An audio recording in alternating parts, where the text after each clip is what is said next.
Hey everybody, Guns and Granola back with you for the part 2 of the Living with Cancer. I know I probably scared the crap out of you if you're new to this in the first video. It was not my intention. I just try to give you a mindset of what to expect kind of going into this brand new. But I wanted to just touch on some other things in the second part of it's not over, and talk more about the positivity of staying mentally strong and relying on those around you and learning how to fight this because it can be very frustrating, very demoralizing, and really mess your head up. So, with this, just keep in mind that there will be good days as well as the bad days, and to focus more on the good days and don't let those bad ones get you down. And as the late great Stuart Scott said, on the days you are strong enough to fight, you fight.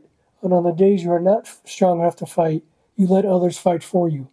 And I didn't really know what that meant at first until I started going through treatment and realizing how fatiguing and how mentally straining this can be. And luckily I've had a absolute just bedrock of loved ones, family members, friends that have done that for me. And it really is a load off your shoulders. Don't be afraid to ask for help. And you will find who your true friends are and who your true loved ones are in your life. And one of the things that has been kind of a blessing for me mentally with this is all the stuff you used to worry about, all the little things, seems to just instantly fall away. The nonsense of comments on social media or just even like local news stuff just goes away. It's not a priority. It's not a big deal. 99% of it didn't affect me personally. And so why do I care? Is it just something to watch to fill the time? Sure, probably. But in the long run, it doesn't mean anything. Who cares about what happens, in Canada about their taxes? It doesn't affect us, as patients. So that's one thing to keep in mind is don't dwell on the stuff you have no control over. And that goes between your personal stuff with going through treatments and dealing with things every day or things on the bigger picture. The best advice I got was to keep your world small. Keep it about you and those in your inner circle. And I find that really seems to help. It keeps me stable, keeps me level-headed. So when those bad days and dark thoughts hit, you have somebody to lean on and you don't have those extra outside pressures that are weighing on you just from reading about it. And stay busy if you can. Small things. Don't try to repaint your house. Just take a small thing, do the dishes. That's it. And take that as a win. And sit down, take a break. Little things like that. And that'll really help. And it keeps your mind active. I've really picked up on things that I didn't have really any interest in the past. And that helps because when you go out and you do new things that you don't normally do in your day-to-day life or in your hobby aspect, it seems to be more interesting. So I started watching a bunch of chess videos. And one guy I watch is Nelson Lopez. He's an international master, and he explains everything, what he's doing. He's very chill. He's a great video to watch, great guy to follow. And he doesn't know me. I don't know him at all, but his videos are great. And I never played chess before. Things like that. Journaling was a big help. And write whatever you want. There's no censorship here with it. There are no wrong answers, no wrong thoughts. If you are starting to get down a rabbit hole where you feel like you might hurt yourself or take what I call the easy way out, talk to somebody immediately. There are, at your treatment centers, there's therapists that specialize in cancer patients. I can't stress that enough. I know it's going to be a hard road, but there are ways to go through it and things you can do to smoothen it out. And the biggest thing is trusting those around you and opening up and be dead honest with them. And if they're not able to handle that truth that you're going to tell them, then move on to somebody else. Find somebody you can talk to, a therapist, a close loved one, a pastor, preacher, anything like that, a close friend, to get that weight off of your brain is such a relief. And it's a positive thing to do. And or talk to other patients. I've talked to other patients when I'm getting treatment, and it helps. Sometimes be kind of careful with that, because sometimes people will make it about themselves, or they'll just want the details of what you're going through, and it's kind of like this little, I want to say like social circle or gossip circle. I don't think those are the right words for it, but it almost turns into a competition. I've had people tell me, and ask me, what do you got? It's none of your business, and that's the way I don't ask them. That's kind of a unspoken rule in the treatment room. You never ask. And I've corrected people. There was one instance where a woman was there with her husband. It was their first session. Her husband had cancer, and she's going in there like it's a petting zoo. She's talking to everybody, lighting them up, asking them what kind of sickness they got, and she's kind of laughing about it. And she asked me, what kind of cancer do you got? I told her, lady, don't be asking people that. It's none of your business. So please stop.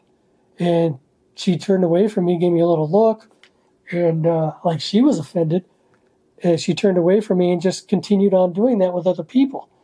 And she got a couple more responses of, you need to mind your business with this. That's not your concern. I don't know you. And she finally chilled out, but you'll get that kind of the touristy thing in there. I highly recommend. You may have to stand your ground with that, but it's up to you. You want to share, but I'm not that kind of person. My voice is a little scratchy today. I had treatment yesterday. It was part of the side effects. It doesn't hurt. You might experience that as well. But I definitely suggest you reach out to people and trust them. Another thing I learned to stay away from quickly was looking up the numbers, research. Because there could be some startling numbers that you may not be ready for. And to be honest with you, the way I look at it is those don't apply to me. I'm going to beat this son of a bitch. This ain't beating me. And that's really about it. That's my mindset with it. Small world, stay focused on what you could do to help yourself mentally, spiritually, emotionally, and just stick with those things. Don't go off into the weeds trying to find other things. Everybody's different, I understand. But so at my age, I'm 45. And I'm in the 1% of 1% of white males in my age category that get cancer. This shouldn't even be on my radar, but it happened, and accept it. And that was another thing I highly recommend you do, is learn how to accept things. Good news, bad news, intermediate news. Accept it and be prepared for that. Be prepared for bad news. Be prepared for good news. You get your CT scan after a few treatments. Yeah, it's a little sketchy. It's kind of like getting that AIDS test after a weekend in Cuba. Hang tight. So just world small. That's really all I can say about it. I really don't know what else to say about it other than just try to stay positive, talk to people, and stay into there. See what else I got on my notes here. Keeping the brain moving, keep that active. I started cooking a lot more, looking up recipes, and just trying stuff. Didn't always work. I learned how to make bread dough or pizza dough. And burnt 2 and threw away 2 more because, just screwed it up. It's a learning process, but I got nothing but time right now. And just do it. Just go out there and do it. If you can't, just take it easy. Just nice and slow. Don't have the pressure. Don't have to rush through anything. And also, I'm still learning things as I go. I don't have this perfected. There's no right answers, no book on how to go through this. So you just do what you can. I started picking up Bible study stuff, thanks to my dad. He's a very religious man, and as well as my mom and my uncle. but he's kind of my guide with this. And he has a lot of good questions, and we do study guides together. And I was never a big religious believer for a long time. And once you start to get into it, I realized that there's some truth to this, actually a lot of truth to it. And it's kind of uplifting. And even if you don't believe in a higher being, just the story in and of itself. So even if you don't believe in it, I look at it as the message is always positive. You can look through kind of the miracles. I struggle with those, to be honest. It's kind of hard for me to get my head around some of that stuff. But if I push that aside, the story in and of itself of the Bible, I find it's all positive. There's no negative in it. And yeah, there's some dark sides to it, like the crucifixion, but you look at the outcome of that, of dying for our sins. And like I said, even if you don't believe in it, that's a positive thing. And just try to find positive in all those small things, because it's hard. It's not easy. So stay strong. If you got any questions, hit me up in the comments, and I'll answer them as soon as I can.